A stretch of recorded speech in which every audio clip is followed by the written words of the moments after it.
session where there will Yes, be one sir. on only. You may unmute it. Just Sir, mind voice that you are sitting or you are in a quiet place so that we can have a discussion. Is it fine? Because you should ask me because software is not something like that which is going to be taught by just lectures. You need to interact it. From next course, next lecture, it is better if you have those who have laptops in their homes. It would be better if you just install Revit in your laptops. Autodesk Revit. It is a free version. Student version free license is there for 3 years. You can just install it for study purpose. They are allowing. So you can just install it so that we can demonstrate and work with the software itself at least, and then we can share the screen so that those who don't have laptops can also see how the software works. Fine. So the other day I had given you a brief overview about this about the curriculum of this particular course. Why is it required? So today we'll just build on it and what exactly is expected. Uh, is the screen sir, आपकी visible? आवाज break हो रही है. अभी Yes, भी sir. Break It's हो रही है? visible. आप दिखाई दे रहे हो. नहीं आवाज आ रही है क्या मेरा? हाँ सर, क्लियर है. आवाज. My voice is important than me being visible. I Yes, want it's this screen clear, to be sir. visible and my voice to be visible. That's it. Even if I am not visible, there is not an issue. Is the screen visible? क्या दिख रहा है screen पे अभी? F लिखा No, हुआ sir, दिख रहा not है. audible.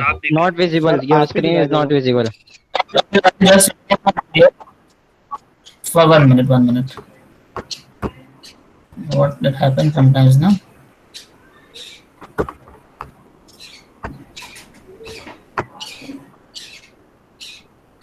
Now is it visible? Yes. Yes, sir. Okay, fine. Good. So at any time, if the voice is lost or the screen is not visible, please let me know so that I can rectify it. It happens sometimes due to the network errors. Is it fine? So just inform me. You can inform Yes, me, you sir. can interrupt me in between, no issue. Okay. Okay. So this yesterday, sir, may have taken your lecture. Sir, what did sir teach, or what did sir discuss about? Sir नहीं टेका कुछ नहीं lecture. Sir कल lecture नहीं हुआ था sir. Lecture नहीं हुआ. Okay, no issue. So we will just build on building information modeling. Of course, I told you on my previous lecture that we have two modules or rather two branches in this particular soft. This happens now when people don't join from official ID. He is trying to enter. Okay, fine. So there are two parts. One part is your computer-aided drafting, that is CAD tools. Another part is building information modeling. So what happens in CAD tools is CAD is a general tool which is used by all streams, you can say. So it doesn't differentiate between objects, whereas building information modeling treats building components as objects. Like for example, in CAD, if you draw a line, that line can be a compound wall, or it can be any regular building walls, or it can be any partition. It can be you can even use the lines for any other purposes. It can be an area which is demarcated by a line. It can have multiple meanings unless you specify what a particular line means. Whereas in building information modeling, what is done? An object-oriented model is created where you give name, or where you identify the software identifies that this particular object is there, it means a beam. If this particular object is there, this means a column. If this particular object is there, it means a footing. If this particular door is there, it will have door only. Unlike in your CAD tool. So this is the basic difference. Of course, CAD you have to understand first, then you will understand the BIM, and it is connected with your building designing and drafting course which you have. Now, who takes? Rohan sir takes for you DDD course. Yes. Yes, sir. Rohan Das Gupta. Sir is there for. Achha, there is one class only. So Rohan sir takes. Fine. So it is connected. So sir will also explain you how the various tools are there. But it is more Sir will explain you more about the manual part of the drawings, how you draw and how the various views are there. So, what sir has started with in your class? Sir has started Principle of planning. principle Principle of and drawing. Sir planning. has told you to draw any line plans or something like that. No, sir. Still, sir has not told you. Okay, fine. So once you draw some basic drawings, civil engineering structures, you will be more comfortable with using these softwares. So just I will let you know what you can do with these softwares. Of course, building information modeling is not a particular software; it is a process. So there are many softwares which are you can say which come under the name of BIM. Major softwares are Revit, Autodesk Revit, then you have Naviswork, you have Primavera, and many more. Energy Plus is there, eQuest is there, and n number of softwares are there. We'll discuss where each software will be required. So this is the flow of today's presentation. How what we are going to discuss in the course of next 30-35 minutes. So concepts and definitions, objectives and outcomes, conduct and experiments, how experiments you have to conduct, and assessment. So BIM building information modeling is a process supported by various tools, technologies, and contracts involving the generation and management of digital representations of physical and functional characteristics of building. It is a lengthy definition. We'll just break it into different parts for you to understand. It is supported by various tools. Various tools means there are many software which cater to this particular BIM concept. It is not one particular software. So remove this misconception that BIM means one software. BIM is not a software. BIM is a process. This is the process in which various softwares are there. The software will have the meaning or will have the information about the particular building structures. Are you understanding? So it is a process supported by various softwares or tools, technologies, modern tools, and contracts. Contracts again, it is an agreement between two parties involving the generation and management. So what is to be done in them? You have to generate drawings or you have to generate look where the first building is built. सबसे पहले building कहाँ बनती है? Software पे software पे बनती है. Software पहले कहाँ बनती है? सॉफ्टवेयर पे तो बाद में बनाओगे ना. सॉफ्टवेयर से पहले किस पे बनाओगे? पेपर पे ड्राइंग पेपर पे बनेगा ये। पेपर पे बनाओगे. पेपर पे ऐसे ही बना लोगे क्या? एक one fine day you wake up from your sleep and you will draw the drawing on the paper. Sir पहले दिमाग में बनती है. पहले दिमाग में बनती है. That's what I wanted to highlight. The first drawing is created in the mind, then it is put on paper, then from the paper it is transferred to a software. Or sometimes some people also skip the paperwork. They directly draft the drawing in the software, and then the final building is built into the actual environment. तो what BIM is this middle phase ना. आपके दिमाग पे जो drawing आ गई, दिमाग में जो ड्राइंग आ गई और फिजिकल जो ड्राइंग आएगी साइट पे, उसके बीच का ये फेस है जिसमें क्या होगा? Management of digital representations of physical and functional characteristics of the building. Physical मतलब उसकी जो actual physical means physically being there in hard form ना. फिजिकल मीन हार्ड फॉर्म में उसका रहना उधर बिल्डिंग का, उसका रिक्वायरमेंट, उसका रिप्रेजेंटेशन कैसा होगा, है ना. एक वो चीज हो गया. Functional means like where your window should be there, है ना. If my window is here, what will happen? If my this is there, this much the room will get heated. If my position of kitchen is in this direction, the germs will be killed. Those are functional characteristics of building. Look, building के बहुत सारे characteristics है. Physical means its physical structure. Functional means what purpose the building is used for.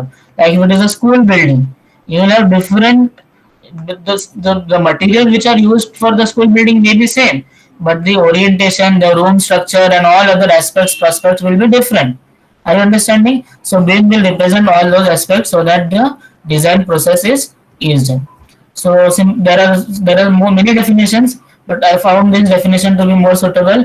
The building information modeling is a digital representation of the physical and functional characteristics of a building. Both words are important. Physically भी building कैसा होना चाहिए site पे, उसके बारे में बताएगा, and functionally how it should function so that the optimization is achieved. That also should be modeled by this particular set of softwares. The term BIM may be used to describe model element A single model or multiple models in the SDRIA. It may be one building or one small house, or it may be many buildings which are there connected to one another. BIM means the process and technology used to create the model. Are you understanding? So it is not a software, the technology. Modeling dimensions देखो, अभी आप paper पे कुछ चीज बनाते हो, है ना? You can draw only two dimensions. You can draw its length and width, or length and height, or height and width. दो डायमेंशन ही बना सकते हो कोई भी एक टाइम पे. Are you understanding? If you want to observe more dimensions, you have to draw orthogonal drawing or isometric drawing. ये सब आप बनाते हो, आपने ED में पढ़े होंगे. उसी तरह there are many softwares like CAD is there. CAD will give you also 2D drawings, but there is 3D CAD which will give you 3D drawings. Now what this 2D and 3D is? 3D में क्या होगा? Building की physical structure का आप क्या करते हो, तीनों डायमेंशन एक साथ देख सकते हो एक ही ड्राइंग, एक ही व्यू में. बात समझ रहे हो? एक व्यू, एक क्या बोलेंगे, 2D में क्या है, एक व्यू में you will see only two aspects, either the length and breadth और लेंथ एंड हाइट और breadth and height. Any of these two dimensions only you can see at one go. Whereas in 3D model you can see the 3D view of the entire building in one view. Then comes the 4D. What is 4D? 4D is, I think I had discussed with you some things about this. Anybody remember what is 4D? Anyone of you? Fourth dimension मैंने बताया था ना आप लोगों को last Monday. नहीं बताया था. Okay fine. तो 4D is what? Look, 3D तक तो बात समझ में आ गई. 3D का क्लियर है सबको. 2D means just length and breadth और any two dimensions, whereas 3D has one more dimension, that is all three dimensions are represented in one go. 4D में क्या करते हैं, उस डायमेंशंस के अलावा हम उसको एक और डायमेंशन देते हैं, दैट इज शेड्यूल.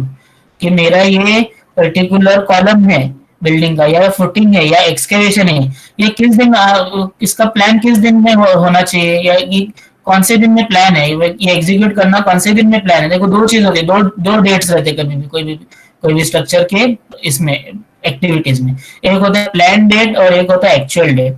तो इसमें आप क्या करते हो, बिम में you can attach both dates. यानी आप क्या करोगे, जब आप प्लानिंग करोगे बिल्डिंग की, तो आप उस बिल्डिंग का आप क्या करोगे, एक जैसा भी ये फर्स्ट फ्लोर का ये कॉलम है ये रूम का, it should come on this day, it should start on this day and complete on this day, ये आप प्लान करोगे. और एक होता है एक्चुअल फील्ड पे एग्जीक्यूशन करते हो, आपने कौन को अचीव की, वो भी एक डायमेंशन आप लिखते हो. तो ये सारा जो डायमेंशनिंग होता है, it is also dimension. It gives, देखो ये क्या है, सारा चीज क्या है, ये सारा खेल है इन्फॉर्मेशन के बारे में. You are giving information about the building elements. तो the fourth dimension is the schedule और टाइमलाइन. आप उसको टाइमलाइन लगाते हो कि हाँ this particular column or beam or whatever element of the building is, it should come at this date, it should be completed by this date. One is the planned date, one is the actual date. ये सारा आप उसको जब ये information उसको attach करते हो 3D को, तो आपके सारे एलिमेंट्स क्या होते हैं, वेल डिफाइंड होते हैं कि हाँ ये दिन में ये इसका शेड्यूल हो गया. तो the planner is ready, the person is the site execution में जो engineers है, junior engineer, senior, they are ready with the plan. The planner is ready as well as the consultant also is ready with the checking work, whether the building is going according to the approved or whether it is in line with the schedule or not. तो the fourth dimension भी important है. Building अगर if I say you guys, I had asked you a question last week, right? ये ताजमहल कितने साल में बना था, किसी को पता है? Somebody of you had answered also correctly. All of you know Taj Mahal, right? Yes, sir. Yes. How many years were required for Taj Mahal, for building Taj Mahal?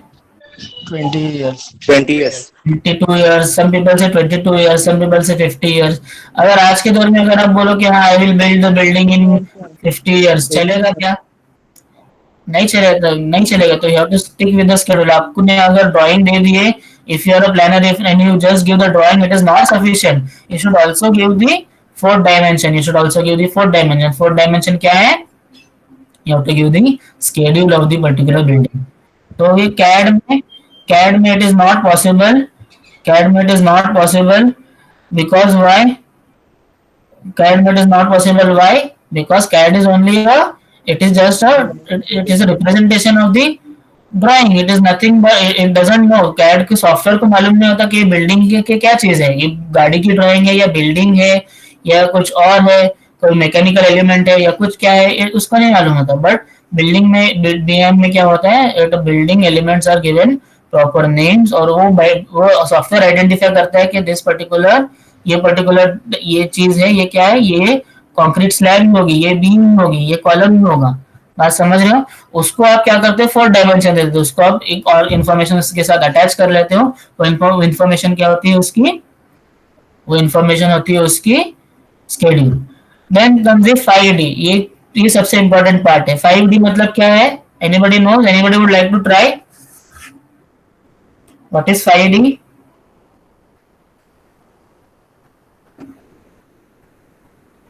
Anyone, if you can just try.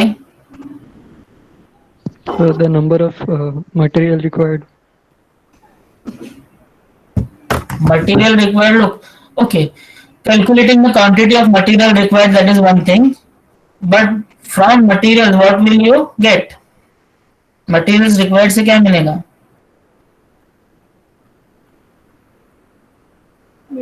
Estimation. बराबर, estimation मिलेगा। Very nice, you will get the estimation ना, you will come to much material is required, materials को rate से multiply करो, आपको material की cost मिलेगी। Material की कॉस्ट मिलेगी, material cost is generally depending on the budget, it is 40 to 50% of the total cost. फिर आप उसमें इक्विपमेंट्स का कॉस्ट लगा लो, ह्यूमन रिसोर्स का कॉस्ट लगा लो, है ना, ये सारे कॉस्ट लगा, टेक्नोलॉजिकल कॉस्ट लगा, सारे कॉस्ट लगाने के बाद आपको क्या मिलता है, प्रोजेक्ट का कॉस्ट मिल जाता है। तो 5D is also important because 5D gives you the estimate of the building and you come to know कि मेरे जेब में कितना पैसा होना चाहिए। अगर मेरे पास इतना पैसा है तो ही मैं building then and I will go ahead with the project. Otherwise what happens, plan will be very good, everything will be good, building will be good looking, but if my budget goes beyond my, you can say beyond my estimate, then what will happen, I will have to change the plans ना, I cannot go ahead with the plans। आपने बहुत ही hi fi plan बना लिए लेकिन उसको आपको अगर budget ये नहीं होता है तो good plans fail because of lack of money, because money is the driving force of the projects. याद रखो ये चीज हमेशा। तो पैसा क्या है, सबसे इंपॉर्टेंट होता है प्रोजेक्ट में। भले कितना भी अच्छा प्रोजेक्ट प्लान हो लेकिन अगर पैसा नहीं है तो you can not fund. Are you understanding my point? So 5th dimension देना भी आपको बहुत जरूरी है उसको। तो ये बिन में क्या होता है, 5D is also possible. Then one more dimension is there, that is 6D. Anybody of you would like to attempt what is 6D?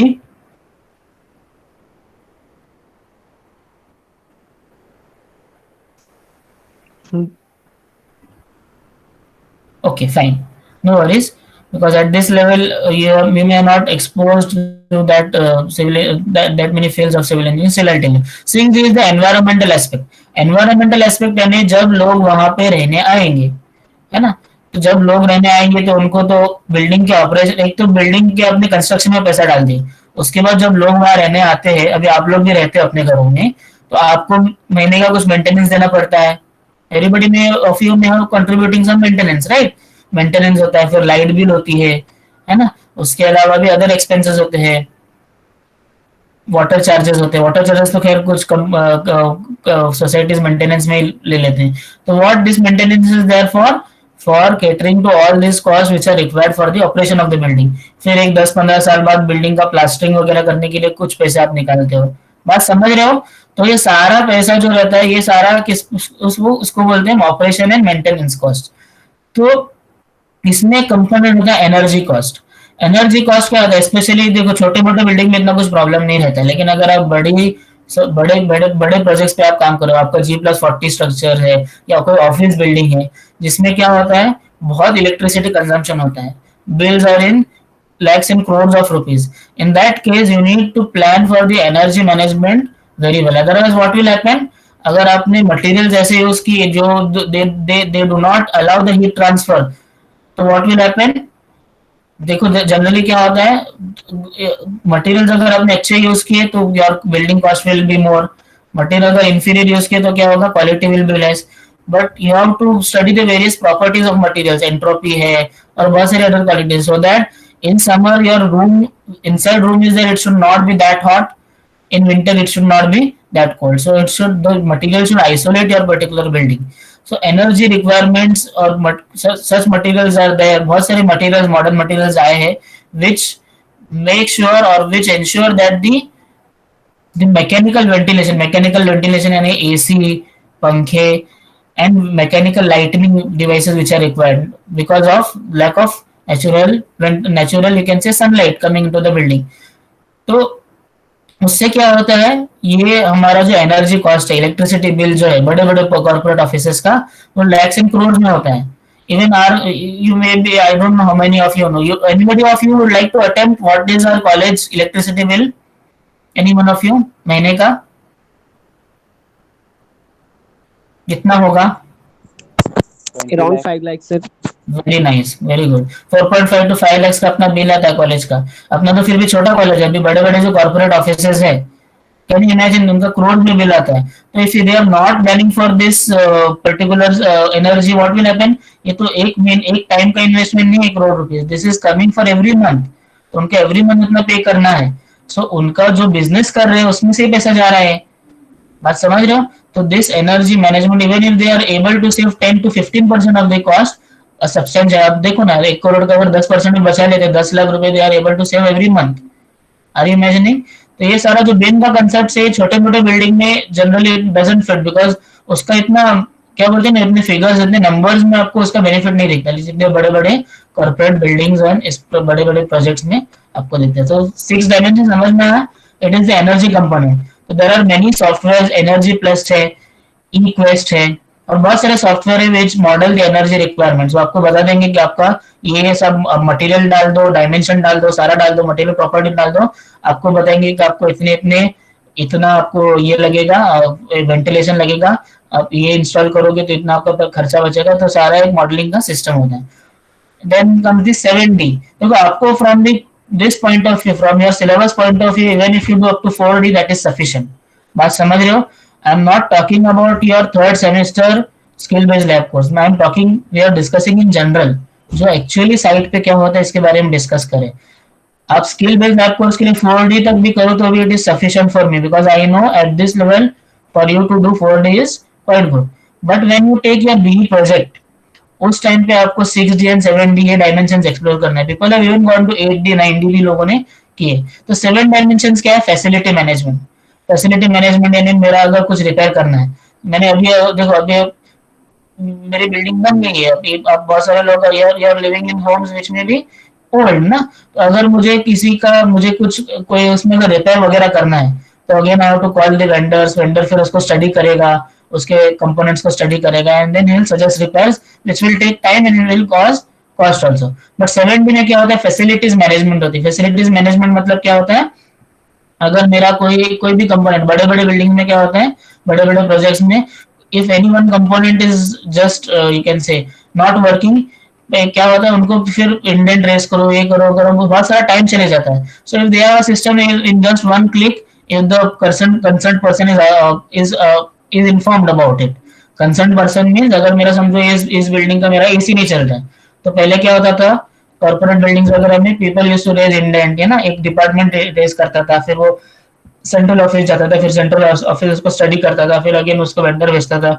उसमें कभी कभी 1 महीने, 15 दिन, 1 महीना भी चले जाता था. And if any component is not working, it requires time.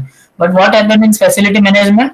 In the BIM everybody will have this drawing, and in every drawing you just have to, from your side, I am sitting in this on my computer, I will just select this particular member and I will just type here is dimension, this particular problem is there. Immediately the query will be raised to the facility manager of that particular of that particular project, and he will come within 2 to 3 hours. He will rectify my problem.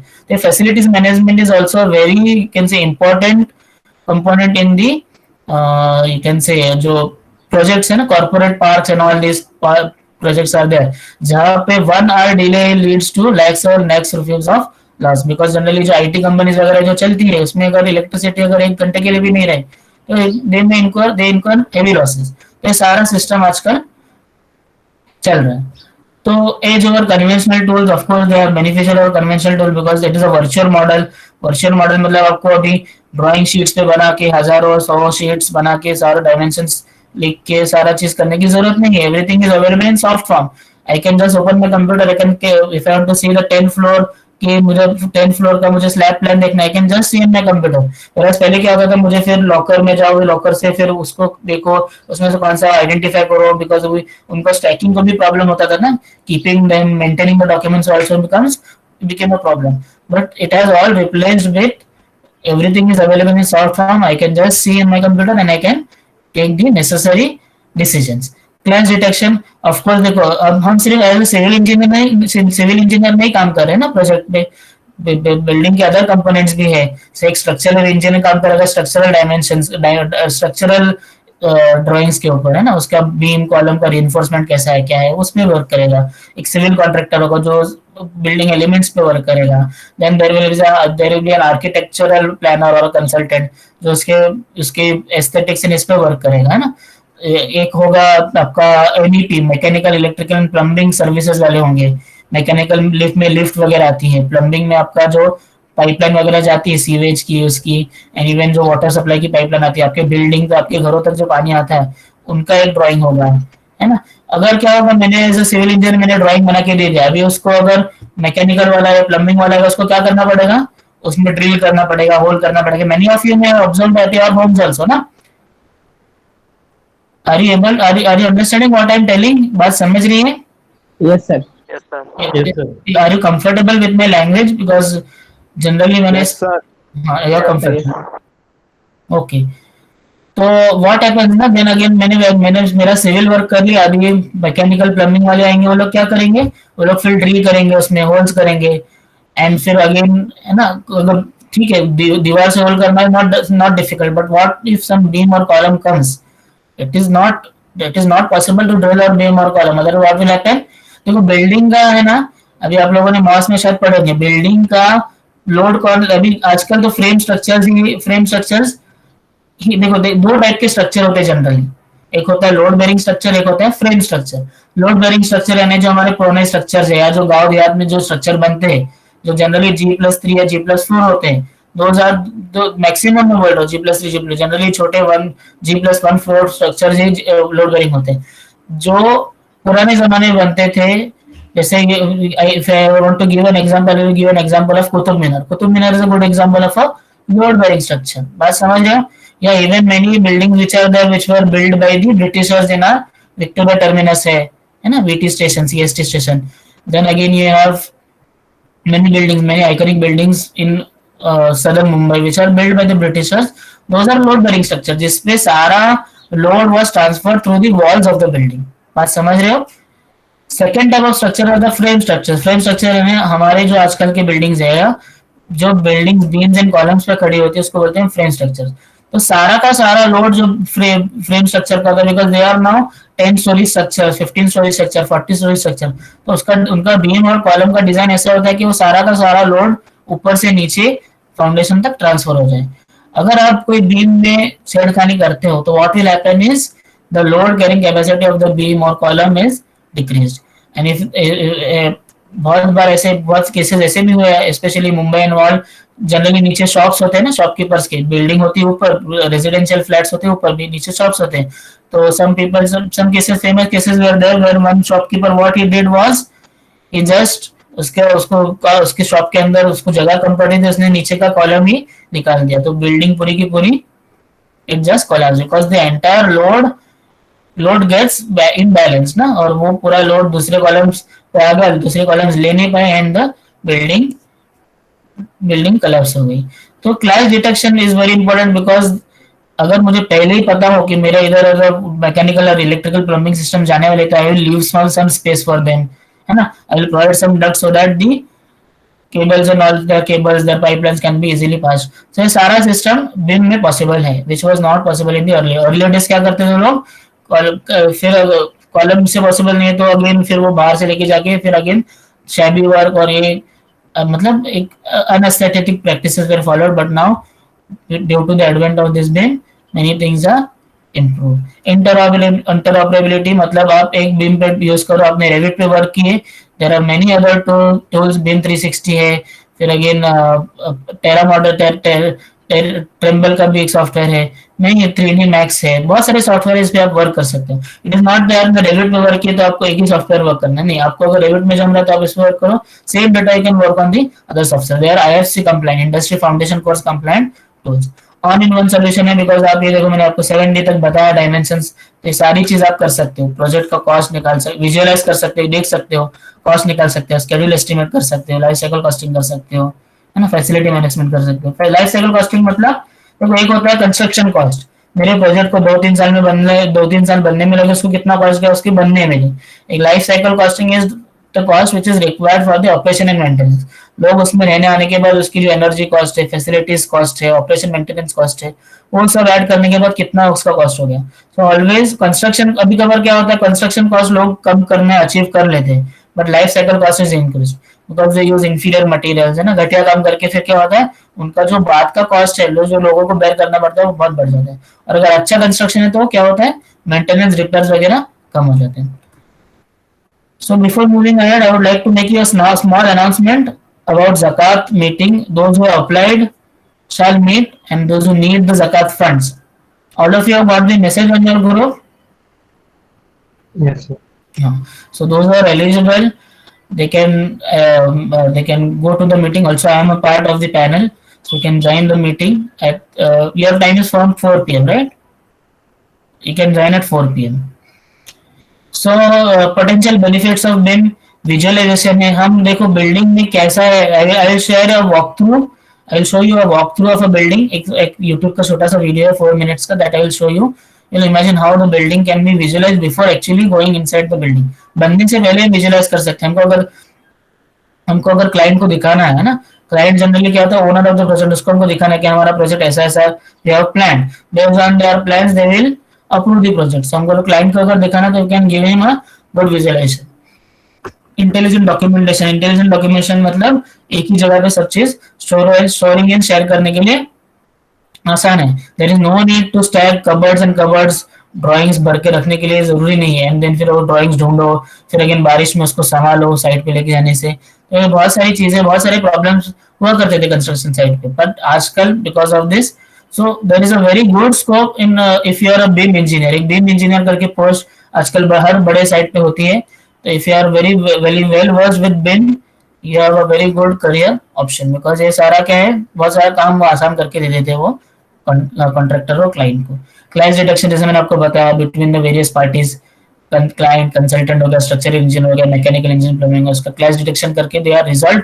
And then before the building is build only वो क्या करते हैं, resolve करके फिर वो समझो मुझे कोई डक्ट छोड़ना है तो I will as a civil engineer I will leave the duct for the MEP services. Performance analysis में कॉस्ट निकाल सकता हूँ, उसका स्केड्यूल निकाल लगा सकता है, एनर्जी रिक्वायरमेंट निकाल सकता हूँ, प्रोजेक्ट कोलैबोरेशन कर सकते हैं, लाइफ साइकिल मैनेजमेंट कर सकते हैं। सारे बहुत सारे बेनिफिट्स हैं।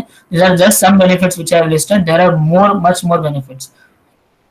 इंटीग्रेटेड अप्रोच है तो कि सारे इतने सारे सॉफ्टवेयर है ना, इतने सारे सॉफ्टवेयर एक बिम मॉडल में यूज कर सकते हो आप। देखो ड्राइंग ऑटोकैड की फाइल इंपोर्ट कर सकते हो, रेविट फाइल इंपोर्ट कर सकते हो, एक्सेल शीट लगा सकते हो, टेक्स्ट डॉक्यूमेंट लगा सकते हो, PDF लगा सकते हो, IFC फाइल लगा सकते हो, बिल्डिंग कोई और फॉर्मेट में प्लान लगा सकते हो। That all can be incorporated, can be just imported and वो बिम का मॉडल उसके फॉर्मेट में बन जाता है। अगेन यूजर इंटीग्रेशन, देखो एक ही पर्सन नहीं है ना, जैसे हम लोग एज एन इंजीनियर सिर्फ वर्क नहीं करेंगे, there are building certifiers, government agency, government में भी अप्रूवल लेना होता है, आर्किटेक्ट से भी वर्क कर सकते हैं उस पर, यूजर जो रहने वाले उधर लोग हैं, जो क्लाइंट है, जो जिसकी बिल्डिंग है वो भी उस पर उसको देख सकते हैं, फैसिलिटी मैनेजर्स भी देखेंगे, developers, building owners, contractors, quantity service, सारों के लिए एक ही मॉडल होता है। और वो अपने अपने मॉडल में, एक मॉडल में उसने चेंज, किसी ने चेंज, समझो क्वांटिटी या सर्वेयर ने कुछ चेंज किया तो that entire change is reflected in everybody's model. बात समझ रहे हो? इसको बोलते हैं हम पैरामेट्रिक मॉडलिंग, यानी किसी एक ने भी चेंज किया तो पहले क्या होता था, मेरे एज ए सिविल इंजीनियर मेरी ड्राइंग अलग होती थी, मैकेनिकल वालों की अलग होती थी, प्लम्बिंग वालों की अलग होती थी, इलेक्ट्रिकल वालों की अलग होती थी। तो मैंने अगर मेरी ड्राइंग में कुछ चेंज किया तो मुझे सारों को नोटिफाई करना पड़ता था, फिर वो सारे लोग जाके अपने अपने ड्राइंग में चेंज करते थे उसको। तो कभी कभार अगर बड़ा प्रोजेक्ट है तो 2-3 महीने भी निकल जाते थे। But it is very simple in the BIM। If I change from my login, मैंने चेंज किया तो automatically it is reflected in their login, and some if some problem is there it will be intimated then in red colour. एक है ना, कैसे बोलेंगे, एक पील होगा उनके इसमें इसमें उनको नोटिफाई करेगा software itself, there is some problem, there is some clash which you need to resolve. So it has become very easy, only thing you should be well versed with the software. तो आजकल बिम engineers का demand बहुत है market में. Intelligent managing and modelling and managing is very good. Intelligent information modelling, सारा model information कहाँ पे store होता है? कंप्यूटर में, सीपीयू में, है ना. You need not remember anything, everything is there in the soft form only. Object based modelling होती है बिम में, अनलाइक कैड. कैड में क्या होता है? कैड के तुम्हें को मालूम नहीं कि लाइन है, इसका मतलब बिल्डिंग क्या है, कौन सा एलिमेंट है. whereas BIM knows what this object is. ठीक है. Representing domain knowledge, managing information, processes, people, तो ये बहुत सारा इजी हो जाता है. तो कोर्स आउटकम्स क्या है? तो आउटकम्स ऑब्जेक्टिव्स है to introduce the concepts. This is about your BIM only. There are other objectives which are there in CAD जो वसीम सर डिस्कस करेंगे. I am talking about the BIM aspect only henceforth. बात समझ रहे हो? To introduce the concepts of object-based modeling in 3D environment to learners, to enable learners to work on drawing. देखो एक तो आपको concept क्या है object-based modeling का, ये बताया जाएगा इधर. And to enable learners to work on drawing and drafting softwares so that they can conveniently understand and design civil engineering components through software. तो आपको after you finish this work, you should be able to work on this. Outcomes क्या है? देखो outcome मतलब ये course खत्म होने के बाद student will be able to, उसके आगे outcome चालू होता है. तो student will be able to apply civil engineering concepts to draft efficient civil engineering plans in accordance to various building bylaws and forms, conceptualize the space, logistic and statutory constraints. Statutory मतलब government के regulations है, वो constraints को आप conceptualize कर सकते हो. Then attach and retrieve information pertaining to various civil engineering components through 3D modeling software. Not only attach but आप उसमें से information निकाल भी सकते हो. और फाइनली आपको सबको एक ये virtual walk through of building बताना है. तो कंडक्ट ऑफ एक्सपेरिमेंट, देखो आपके 5 एक्सपेरिमेंट्स है. 5 एक्सपेरिमेंट्स में पहला जो हम अभी जो छठा एक्सपेरिमेंट अभी चल रहा है, जो we are discussing, is the basic introduction to capabilities, utilities and attributes of peculiar BIM software with respect to commands, features, capability and functions. तो ये सब आपसे जो डिस्कस किया जा रहा है, 3 आवर्स का ड्यूरेशन इसके लिए बोला है यूनिवर्सिटी ने. तो this is our second hour. तो next hour also will discuss about the features of BIM. उसके बाद वाले जो 4th लेक्चर होगा उसमें आपको क्या है, आपको खुद को creating families and basic models on BIM. This is a long lecture, 6 lecture चलेंगे इस पे, basic working of BIM. Then architectural plan बनाओगे उस पे, फिर demonstrating a walk through and show how a walk through is. तो after देखो आपको ये सब कोर्स होने के बाद you will understand how to create a walk through and all. It is a very enjoyable और you can say very pleasing if you are able to demonstrate a walk through of your own project. Plus deduction and removal, तो ये सारे इसमें modules है. Of course software, बहुत सारे softwares है. तो ऑटोडेस्क का रेविट इंडिया में बहुत पॉपुलर है, बट अदर कंट्रीज में टेक्ला का बीम साइट है, एकोसिम का बिल्डिंग डिजाइनर है, और बहुत सारे 60+ सॉफ्टवेयर्स है. कैसे सिलेक्ट करेंगे सॉफ्टवेयर? देखो अभी तो कॉलेज लेवल पे you can work on Autodesk Revit, but when you go to companies ना, this is not free for companies. ये स्टूडेंट्स के लिए वो इसलिए दिया जाता है कि स्टूडेंट्स वो सीखे, और जब वो कंपनी में जाए तो वो कंपनी को बोले कि we should purchase this software. बात समझ रहे हो? अगर सॉफ्टवेयर्स आर मेड फ्री, तो सिलेक्शन ऑफ सॉफ्टवेयर, सारे सिलेक्शन किस पे होना चाहिए? पहला सबसे इंपॉर्टेंट इज दी कॉस्ट. सबसे पहला इंपॉर्टेंट कंपोनेंट कोई भी सॉफ्टवेयर सिलेक्ट करना है, इसको कॉस्ट, कि लाइसेंस कितने में दे रहा है. whether it is license having of 10 lakhs, 15 lakhs, 50 lakhs, कितने का लाइसेंस है, and whether this ये प्रोजेक्ट वाकई वर्थ है कि नहीं, इतने लाइसेंस के लिए, इतने पैसों के लिए, whether this license is worth or not, that you need to understand. Suitability and applicability, तो whether मेरा software is able to handle the project or not, data handling possible है कि नहीं, level of details, again LOD 100, 200, 300 level, मतलब कितना ज्यादा उसमें information डाल दो, that is level of details. Client requirement based on market conditions, client ने क्या बोला है. कभी कभी एज अ कॉन्ट्रैक्टर आपको क्लाइंट बोलेगा नहीं मुझे ऑटोडेस्क ही चाहिए, कभी कभी क्लाइंट बोलेगा नहीं मुझे बीम साइट पे वर्क चाहिए. आपको because you are a contractor, you have to work in according to client जैसे बोलेगा आपको करना है. एंड बजट में सबसे इंपॉर्टेंट पॉइंट है ये बजट. तो before going to the Autodesk Revit, देखो इसका एक स्टार्ट पेज ऐसा होता है ऑटोडेस्क रेविट का. आप प्रोजेक्ट्स ओपन करते हो तो ये हम बाद में डिस्कस करेंगे. I will just show you at the end आपको क्या आउटपुट देना है और आपको क्या बताना है लास्ट में. Are you able to see the screen? Yes, sir. Yes, sir. तो आप जब आपका प्रोजेक्ट करोगे तो आपको सबको ये final output should be able to draw this walk through, such walk through you should be able to. तो ये तो क्या है, उसने इंडिविजुअल प्लान्स बनाया है अभी।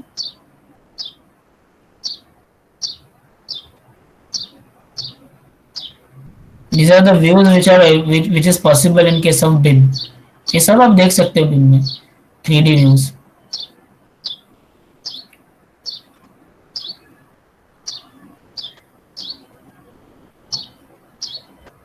Just he has created walkthrough। Building अभी बनी नहीं है, उसने क्या किया है, ये virtually he has shown what are the, ये सारे कंपोनेंट्स ने अंदर डाला है बिल्डिंग के अंदर, विंडोज, फर्नीचर।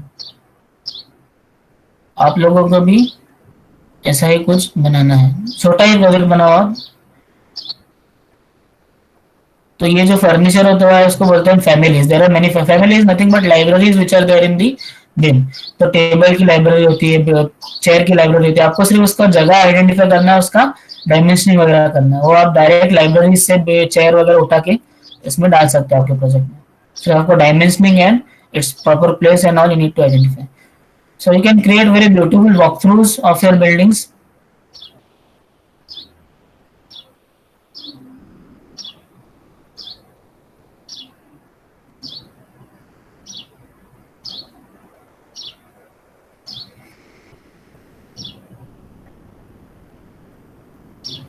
जनरली अभी आजकल क्या है, हाउसिंग मार्केट बहुत डाउन है। Why it is down? Because people are not getting buyers. Projects तो बन के बहुत सारे रेडी है, many flats are ready but they are not able to sell। why? Because they are not marketable। तो आप अगर ऐसा कुछ सॉफ्टवेयर बना लो, सॉरी ऐसा कुछ वॉक थ्रू बना लो, आप सॉफ्टवेयर थ्रू डेमोन्स्ट्रेट कर सको आपके इसको, आपकी जो पर्सपेक्टिव बायर्स है, पर्सपेक्टिव बायर्स को आप डेमोन्स्ट्रेट कर सको प्रॉपर्ली कि हाँ this is the mod, this is the view, this is it gives a real feel of the entire project and the project becomes more marketable। So आजकल people are marketing this because competition इतना बढ़ गया है, rates have fallen down of housing projects। unless you prove or unless you show to the people that your project is best, they will not going, you will get very, you can say, आपको अगर जो rates में आप buildings, you can से selling rate जो उसका आना चाहिए, if you want to make good profit you should market your project well। these are all good marketing softwares also।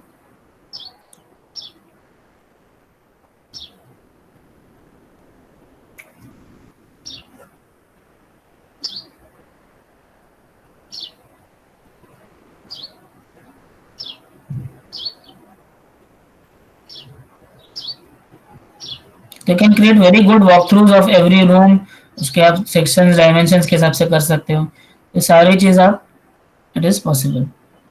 and how to do it and all, once your project is ready we'll discuss on that। because it is very simple, you just have to draw some lines from where you are। हाँ बोलो, कोई कुछ बोल रहा है? Can you do all this in one sem only? everything in This sem only? yes, this same only। Okay. you may find it at this moment you may find it that how is it possible, but it is possible, it is not that difficult। okay, Okay, sir. Okay. I'm not expecting you to create a very high-fi walkthrough, but at least some basic walkthrough should be created। So okay,